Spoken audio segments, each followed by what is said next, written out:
This is another 4-player fixed card public lobby game which is being played with Fog of War and Blizzards. The yellow and pink players are experts, and the green player is a grandmaster.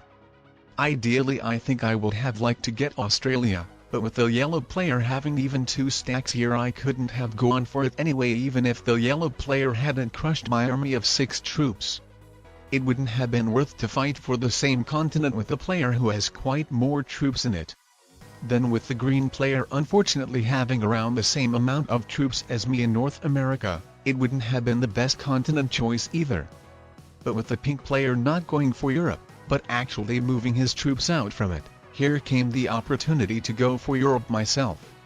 So the pink player choice not to go for Europe was very fortunate for me, as otherwise I wouldn't have really known what to do, with me probably building my troops into one big army somewhere in a neutral place, which playing with Fog of War probably wouldn't have been as much of a promising position, as eventually I would have started seeing barely any of the map, with my troops and territories getting wiped out from elsewhere. What I see is that the yellow player has already captured Australia, while the pink player tries to go for South America, and then the green player has some troops in South America as well while building a big army in North America, so not sure whether he will contest with South America with pink, or with me moving out troops from North America, he will go for North America. It's possible that the pink player will switch going for Africa while leaving South America for green. Though with the yellow player already adding his troops in Africa, the yellow player might want to get Africa for himself. I'm not sure but we are going to see. The good news is that I see that I have a 10 troop set at 3 cards, so I'm about to capture and properly guard Europe when my turn comes. Though I will still not necessarily be able to successfully hold it, depending on the other player's intentions.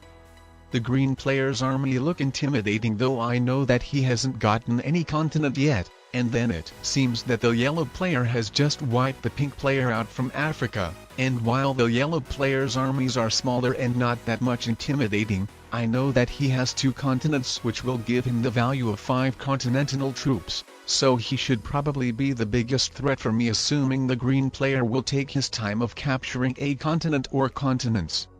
The good news for me is that the yellow player seems to be expanding to South America and is fine of me holding Europe, at least as of now. And I mean I don't want to be enemies with the yellow player, I want to be friends with him, so if he doesn't attack me, then I will be fine of him holding all of that stuff as well.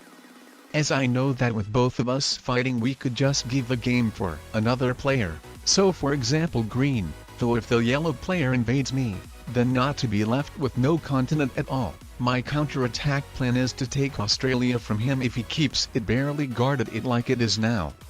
And that's awesome, the green player has completely eliminated the pink player. So that's really amazing news that the first player has already been eliminated from the game, and the game isn't probably going to stalemate, though who knows. But I think it's a situation where each player should be very careful, as one player over-attacking another player could really give the game for the third one.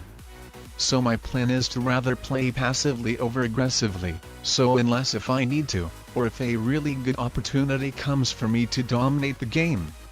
In this turn I didn't see where the yellow player had added his troops to, but I think it should have obviously been South America. It seemed he wanted to capture it before, and then with him fortifying some troops out of it to his North African army, I think it just confirms that he added his troops there and I think very likely might even captured it.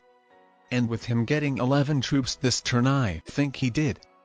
So let's just see what he is going to do with them. And unfortunately he's invaded me. My plan was to not overguard that border so the yellow player wouldn't be intimidated and by seeing that I intend be friendly would be a good neighbor as well. But unfortunately it didn't work out for me.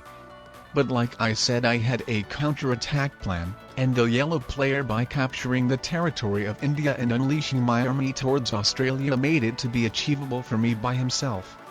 But obviously I left him South America and Africa, as after all someone will have to fight and balance the green player out. My guess is that the yellow player is a type of player who is over-aggressive, who could give away the game for the third player by over-attacking another player when it's not needed. So I think it might be even better for me to be in Australia, as then the yellow player should be an issue for the green player but not me. As you can see, he is unnecessary capturing those additional territories of mine and provoking me to invade him into unguarded or barely guarded Europe and Africa. But I'm not going to, because I know that the green player is strong and might be even stronger than yellow.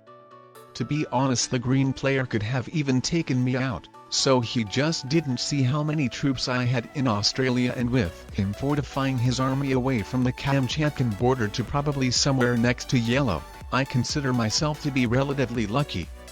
But with him probably going to waste those troops on the yellow player, I think I will definitely have to attack him next turn. The yellow player says good game, so I think it should be a GG for the yellow player, so I'm just not sure how about me. I'm actually very wondering how many troops the green player will actually have left. And oh wow, apparently he is way stronger than I thought. So I don't know why the yellow player attacked me into Europe back then, if he wasn't quite stronger than the green player in order to afford fighting the green player too, or to be able to retaliate if he gets invaded by him. And on my part, I think I should have realized that the green player is getting stronger and attack him once he moved his army away from Kamchatka, especially when I knew that the yellow player isn't holding South America anymore. And obviously props to the green player, he completely nailed this game for sure.